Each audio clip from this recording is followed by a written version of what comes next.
Alors bonjour et bienvenue sur cette nouvelle vidéo de Goodbye Kilowatt-heure. Alors aujourd'hui on est le 12 décembre et on est un jour de froid sec. Alors voilà, il a gelé, hein, on voit le givre un peu partout. Ça fait un peu quelques semaines, quelques jours on va dire que le temps est au froid sec. Et je l'avais déjà montré dans une vidéo précédente, faite il y a à peu près 2 semaines. On avait dans la maison passive une bonne température agréable.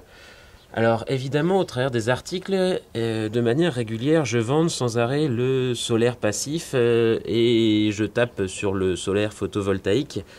Alors, mais on a besoin d'avoir des exemples. Alors déjà, première chose, je vais vous montrer quelque chose. Ça, on a en fait, alors je sais pas si on le voit correctement, mais on a du givre sur le mur de la maison. C'est-à-dire que la maison est tellement bien isolée que le givre se dépose sur l'extérieur, alors qu'à l'intérieur de la maison, on a déjà une bonne vingtaine de degrés. Alors on va rentrer et on va donner les exemples.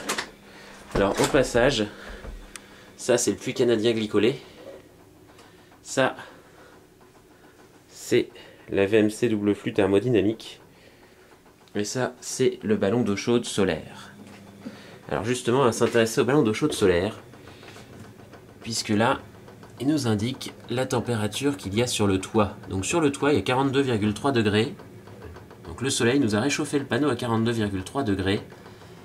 Et en conséquence, il y a une différence de 40 degrés par rapport à l'extérieur où il fait grosso modo moins 1, moins 2. Et alors dans le ballon, en bas de ballon, en entrée, on a 27. Et on a encore 43 degrés du soleil d'hier en haut de ballon. Donc ça veut dire que moi, pour avoir ma température de ballon d'eau chaude finale à 50 degrés, je n'ai plus que 7 degrés à rajouter. Que je rajoute de manière avec une pompe à chaleur. Alors ça, c'est pour le solaire thermique. Donc le ballon d'eau chaude.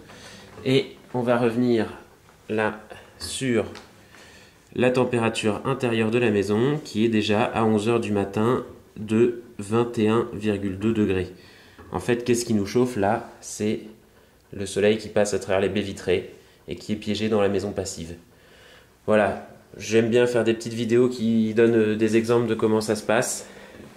Donc c'en est encore une. Au passage, la pompe d'eau de pluie.